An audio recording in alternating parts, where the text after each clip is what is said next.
CM ಕುಟುಂಬಕ್ಕೆ MUDA site ಹಂಚಿಕೆಯ ವಿಚಾರಕ್ಕೆ ಸಂಬಂಧಪಟ್ಟಂತೆ ಸಾಕಷ್ಟು ಬೆಳವಣಿಗೆಗಳು ಆಗ್ತಾ ಇದೆ. ಇದೇ ವಿಚಾರಕ್ಕೆ ಸಂಬಂಧಪಟ್ಟಂತೆ ರಾಜ್ಯಪಾಲರ ನೋಟಿಸ್ಗೆ ಸಿಎಂ ಸಿದ್ದರಾಮಯ್ಯನವರು ಉತ್ತರವನ್ನ ಕೊಟ್ಟಿದ್ದಾರೆ. ಪತ್ರದ ಮೂಲಕ ರಾಜ್ಯಪಾಲರಿಗೆ ಮೂಡಾ ಕೇಸ್ ಬಗ್ಗೆ ವಿವರಣೆಯನ್ನು ಕೊಟ್ಟಿದ್ದಾರೆ ಸಿಎಂ ಸಿದ್ದರಾಮಯ್ಯನವರು.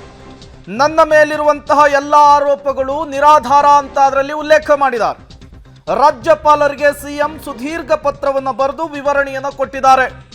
ಬರೋಬ್ಬರಿ 60 ಪುಟಗಳ ಪತ್ರವನ್ನು ಬರೆದಿದ್ದಾರೆ. ವಿತ್ ದಾಖಲೆಯ ಸಮೇತ ಉತ್ತರವನ್ನು ಕೊಟ್ಟಿದ್ದಾರೆ ಸಿಎಂ ಸಿದ್ದರಾಮಯ್ಯನವರು. ಕಳೆದ ಭಾನುವಾರವೇ ರಾಜಭವನಕ್ಕೆ ಪತ್ರ ರವಾನೆಯಾಗಿದೆ.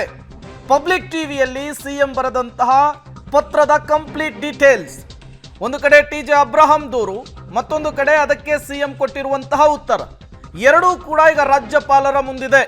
ರಾಜ್ಯಪಾಲರ ಮುಂದಿನ ನಡೆ, ಮುಂದಿನ ನಿರ್ಧಾರ ಈಗ ತೀವ್ರ ಕುತೂಹಲಕ್ಕೆ ಕಾರಣವಾಗ್ತಾ ಇದೆ. ಸದ್ಯಕ್ಕೆ ತನಿಖೆಗೆ ಆಗ್ರಹಿಸ್ತಾರಾ ಇಲ್ವಾ ಅನ್ನುವಂತಹ ಪ್ರಶ್ನೆ ಸಹಜವಾಗಿಯೇ ಕುತೂಹಲಕ್ಕಂತೂ ಮನೆ ಮಾಡ್ತಾ ಇರುವಂತಹದ್ದು, ಕಾರಣವಾಗ್ತಾ ಇರುವಂಥದ್ದು. ಹಾಗಾದರೆ ಸಿಎಂ ರಾಜ್ಯಪಾಲರಿಗೆ ಬರೆದಿರುವಂತಹ 60 ಪುಟಗಳ ಉತ್ತರದಲ್ಲಿ ಯಾವೆಲ್ಲ ಅಂಶಗಳನ್ನು ಉಲ್ಲೇಖಿಸಿದ್ದಾರೆ ನೋಡ್ತಾ ಹೋಗೋಣ. ನನ್ನ ಮೇಲೆ ಮಾಡಿರುವಂತಹ ಆರೋಪಗಳು ಎಲ್ಲವೂ ಕೂಡ ನಿರಾಧಾರ, ಯಾವುದೇ ರೀತಿಯ ಆಧಾರ ಇಲ್ಲ ಅಂಥೇಳಿ ಸಿಎಂ ಸಿದ್ದರಾಮಯ್ಯನವರು ಕ್ಲಾರಿಫಿಕೇಶನ್ ಅನ್ನು ಕೊಟ್ಟಿದ್ದಾರೆ 60 ಪುಟಗಳ ಉತ್ತರವನ್ನು ಬರೆಯುವ ಮೂಲಕ. ಜೊತೆಗೆ ಅದಕ್ಕೆ ಸೂಕ್ತವಾದಂತಹ ಒಂದಿಷ್ಟು ದಾಖಲೆಗಳನ್ನು ಕೂಡ ಕೊಟ್ಟಿದ್ದಾರೆ.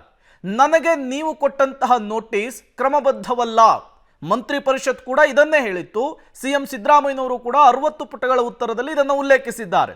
ನಾನು ಅಧಿಕಾರದಲ್ಲಿದ್ದಾಗ ಸ್ವಜನ ಪಕ್ಷಪಾತವನ್ನ ಮಾಡಿಲ್ಲ, ಕಾನೂನು ಬಾಹಿರವಾಗಿ ಯಾವುದೇ ನಿರ್ಧಾರವನ್ನು ಕೈಗೊಂಡಿಲ್ಲ ಅಂತ ಕೂಡ ಸಿಎಂ ಸಿದ್ದರಾಮಯ್ಯನವರು ಪತ್ರದಲ್ಲಿ ಉಲ್ಲೇಖಿಸಿದ್ದಾರೆ. ದೂರುದಾರರು ಮಾಡಿರುವ ಎಲ್ಲ ಆರೋಪಗಳು ಕೂಡ ನಿರಾಧಾರ, ಅದಕ್ಕೆ ಯಾವುದೇ ರೀತಿಯ ಆಧಾರ ಇಲ್ಲ ಅಂತ ಹೇಳಿದ್ದಾರೆ. ಮೂಡಾ ನಿವೇಶನ ಪಡೆದಿರುವ ಸಂಬಂಧ ಅಧಿಕಾರ ಬಳಕೆಯನ್ನು ನಾನು ಮಾಡಿಕೊಂಡಿಲ್ಲ ಅಂತ ಕೂಡ ಸಿಎಂ ಸಿದ್ದರಾಮಯ್ಯನವರು ಹೇಳಿದ್ದಾರೆ. ನ್ಯಾಯಸಮ್ಮತವಾಗಿ ನನ್ನ ಕುಟುಂಬಕ್ಕೆ ಬರಬೇಕಾದಂತಹ ನಿವೇಶನವನ್ನ, ಸೈಟನ್ನು ನಾನು ಪಡೆದಿದ್ದೇನೆ. ಇದರಲ್ಲಿ ಯಾವುದೇ ರೀತಿಯ ಕಾನೂನು ಬಾಹಿರ ಇಲ್ಲ, ಅಧಿಕಾರ ದುರುಪಯೋಗ ಇಲ್ಲ ಅಂಥೇಳಿ ಸಿಎಂ ಸಿದ್ದರಾಮಯ್ಯನವರು ಸ್ಪಷ್ಟನೆ ಕೊಟ್ಟಿರುವಂತಹದ್ದು. ಸಿಎಸ್ ಕೊಟ್ಟಿರುವ ಎಲ್ಲ ದಾಖಲಾತಿಗಳನ್ನು ನೀವು ಪರಿಶೀಲನೆ ಮಾಡಬೇಕು ಅಂತ ಕೂಡ ರಾಜ್ಯಪಾಲರಿಗೆ ಪತ್ರದಲ್ಲಿ ಮನವಿಯನ್ನು ಮಾಡಿಕೊಂಡಿದ್ದಾರೆ. ಮೂಡಾ ನಿವೇಶನ ಹಂಚಿಕೆಯ ವಿಷಯದಲ್ಲಿ ನಾನು ಲೋಪವನ್ನ ಎಸಗಿಲ್ಲ ಅನ್ನೋದನ್ನು ಕೂಡ ತಿಳಿಸಿದ್ದಾರೆ. ಆಧಾರರಹಿತ ಮಾಹಿತಿಯನ್ನು ಆಧರಿಸಿ ನೋಟಿಸ್ ಅನ್ನು ನೀಡಿರೋದು ಸಮಂಜಸವಲ್ಲ ಅಂಥೇಳಿ ಸಿಎಂ ಸಿದ್ದರಾಮಯ್ಯನವರು ಉಲ್ಲೇಖಿಸಿದ್ದಾರೆ. ದೂರುದಾರರ ಪೂರ್ವಪರಗಳ ಬಗ್ಗೆಯೂ ಕೂಡ ರಾಜ್ಯಕ್ಕೆ ಗೊತ್ತಿದೆ, ನೀವು ಕೂಡ ಅದರ ಬಗ್ಗೆ ಗಮನವನ್ನು ಹರಿಸಬೇಕು.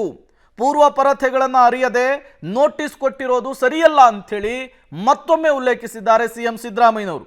ಹೀಗಾಗಿ ಪ್ರಾಸಿಕ್ಯೂಷನ್ ಅನುಮತಿಗೆ ಸಲ್ಲಿಸಿರುವ ಅರ್ಜಿಯನ್ನ ತಿರಸ್ಕರಿಸಬೇಕು ಅಂಥೇಳಿ ಮನವಿಯನ್ನ ಮಾಡಿಕೊಂಡಿದ್ದಾರೆ. ಈ ಮನವಿ ಈಗ ರಾಜ್ಯಪಾಲರ ಎದುರುಗಡೆ ಇದೆ. ಒಂದು ಕಡೆ ದೂರುದಾರ ಅಬ್ರಹಾಂ ಅವರ ದೂರು ಕೂಡ ಇದೆ. ಈಗ ಕಾನೂನು ತಜ್ಞರ ಸಲಹೆಯನ್ನ ಪಡೆದುಕೊಂಡು ಬಹುತೇಕ ಒಂದು ನಿರ್ಧಾರಕ್ಕೆ ರಾಜ್ಯಪಾಲರಾದಂತಹ ತಾವರ್ ಚಂದ್ ಗೆಹ್ಲೋಟ್ ಬರಬೇಕಿದೆ. ಮತ್ತಷ್ಟು ಡೀಟೇಲ್ಸ್ ಅನ್ನು ಕೊಡ್ತಾರೆ ನಮ್ಮ ಪ್ರತಿನಿಧಿ ಶ್ರೀನಿವಾಸ್, ನೇರ ಸಂಪರ್ಕದಲ್ಲಿ ಜಾಯ್ನ್ ಆಗಿದ್ದಾರೆ.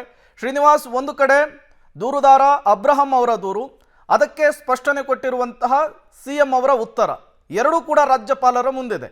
ಮುಂದಿನ ನಡೆ ಏನಾಗಿರುತ್ತೆ ರಾಜ್ಯಪಾಲರದ್ದು? ಎಷ್ಟು ದಿನಗಳ ಒಳಗಾಗಿ ಈ ಎಲ್ಲ ಗೊಂದಲಗಳಿಗೆ, ಈ ಎಲ್ಲ ಪ್ರಶ್ನೆಗಳಿಗೆ ಉತ್ತರ ಸಿಗಬಹುದು ಅಂತ? ಪ್ರೇಮ್, ರಾಜ್ಯಪಾಲರ ನಿರ್ಧಾರ ಅಥವಾ ನಿಲುವು ಏನು ಅನ್ನುವಂಥದ್ದು ಈಗಲೇ ಹೇಳೋದಕ್ಕಾಗೋದಿಲ್ಲ. ಪರಿಶೀಲನೆಗಳನ್ನು ರಾಜ್ಯಪಾಲರು ಮಾಡ್ತಾರೆ. ಆದರೆ ಸಿಎಂ ಸಿದ್ದರಾಮಯ್ಯನವರು ಮಾತ್ರ ತಮ್ಮ ಮೇಲೆ ಬಂದಿರುವಂತಹ ಆರೋಪಗಳು ಎಲ್ಲವೂ ಕೂಡ ನಿರಾಧಾರ ಅನ್ನುವಂತಹ ಪತ್ರವನ್ನ ರಾಜ್ಯಪಾಲರಿಗೆ ಸುದೀರ್ಘವಾಗಿ 60 ಪುಟಗಳನ್ನು ಬರೆದು ಅವರಿಗೆ ದಾಖಲಾತಿ ಸಮೇತ ಕಳಿಸಿದ್ದಾರೆ. ಕಳೆದ ಭಾನುವಾರವೇ ರಾಜಭವನಕ್ಕೆ ಸಿಎಂ ಸಿದ್ದರಾಮಯ್ಯನವರು ಪತ್ರವನ್ನು ಕಳಿಸಿದ್ದಾರೆ.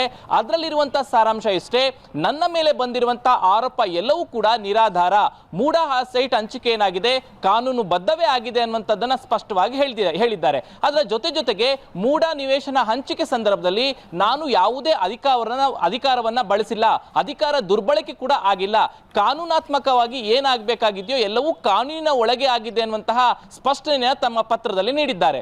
ಎರಡನೇ ವಿಚಾರ, ಅಬ್ರಹಾಂ ಏನು ಸಿಎಂ ಅವರ ಮೇಲೆ ದೂರನ್ನ ಕೊಟ್ಟು ಪ್ರಾಸಿಕ್ಯೂಷನ್ಗೆ ಅನುಮತಿಯನ್ನು ಕೇಳಿದ್ದಾರೆ, ಅವರ ಪೂರ್ವಾಪರತೆಯನ್ನ ರಾಜ್ಯಪಾಲರು ಪರಿಶೀಲನೆ ಮಾಡಬೇಕು. ಇಡೀ ರಾಜ್ಯಕ್ಕೆ ಆ ವಿಚಾರ ಗೊತ್ತಿದೆ. ಹಾಗಾಗಿ ಅವರು ಕೊಟ್ಟಿರುವಂತಹ ದೂರನ್ನ ನೀವು ಅಕ್ಸೆಪ್ಟ್ ಮಾಡಬಾರದು ಅನ್ನುವಂಥದ್ದನ್ನ ಮನವಿಯನ್ನ ಮಾಡಿದ್ದಾರೆ. ಮತ್ತೆ ಸರ್ಕಾರದ ಮುಖ್ಯ ಕಾರ್ಯದರ್ಶಿಗಳಿಗಾಗಿ ರಾಜಭವನಕ್ಕೆ ದಾಖಲಾತಿಗಳನ್ನು ಕೊಟ್ಟಿರೋದ್ರಿಂದ ರಾಜ್ಯಪಾಲರು ಸಿಎಸ್ ಅವರು ಕೊಟ್ಟಿರುವಂತಹ ಎಲ್ಲಾ ದಾಖಲಾತಿಗಳನ್ನ ಪರಿಶೀಲನೆ ಮಾಡಬೇಕು ಅನ್ನುವಂತ ಉಲ್ಲೇಖವನ್ನ ಮಾಡಿದ್ದಾರೆ. ಈ ಎಲ್ಲಾ ಅಂಶಗಳ ಜೊತೆಗೆ ಸುಪ್ರೀಂ ಕೋರ್ಟ್ ಮತ್ತೆ ಹೈಕೋರ್ಟ್ನ ಕೆಲವು ತೀರ್ಪುಗಳ ಕಾಪಿಗಳನ್ನು ಕೂಡ ರಾಜಭವನಕ್ಕೆ ಕಳಿಸಿದ್ದಾರೆ. ಒಟ್ಟಾರೆಯಾಗಿ ತಮ್ಮ ಮೇಲೆ ಬಂದಿರುವಂತಹ ಆರೋಪಗಳನ್ನ ಯಾವುದೂ ಸತ್ಯಾಂಶವಿಲ್ಲ, ಹಾಗಾಗಿ ನೀವು ಪ್ರಾಸಿಕ್ಯೂಷನ್ಗೆ ಅನುಮತಿ ಕೊಡಬಾರದು ಅನ್ನುವಂತಹ ಮನವಿಯನ್ನ ತಮ್ಮ ಪತ್ರದಲ್ಲಿ ಮಾಡಿದ್ದಾರೆ. ಹಾಗಾಗಿ ಸಿಎಂ ಅವರು ತಮ್ಮ ಸ್ಪಷ್ಟನೆ ನೀಡಿದ್ದಾರೆ. ರಾಜ್ಯಪಾಲರು ಕೂಡ ಕಾನೂನಿನ ಅಂಶಗಳು ಎಲ್ಲ ಪತ್ರಗಳನ್ನ ಅವಲೋಕನ ಮಾಡಿ ಅಂತಿಮವಾಗಿ ಯಾವ ನಿರ್ಧಾರವನ್ನ ತೆಗೆದುಕೊಳ್ತಾರೆ ಅಂತ ಕಾದ್ ನೋಡ್ಬೇಕಾಗತ್ತೆ. ಆದ್ರೆ ಸಿಎಂ ಅವರು ಮಾತ್ರ ಇದರಲ್ಲಿ ಯಾವುದೇ ಲೋಪ ಆಗಿಲ್ಲ, ತಪ್ಪಾಗಿಲ್ಲ ಅನ್ನುವಂತಹ ಸಮಜಾಯಿಷಿಯನ್ನ ಪತ್ರದ ಮೂಲಕ ರಾಜ್ಯಪಾಲರಿಗೆ ಕೊಟ್ಟಿದ್ದಾರೆ. Prem. Okay, thank you Srinivas ತಮ್ಮೆಲ್ಲ ಮಾಹಿತಿಗಾಗಿ.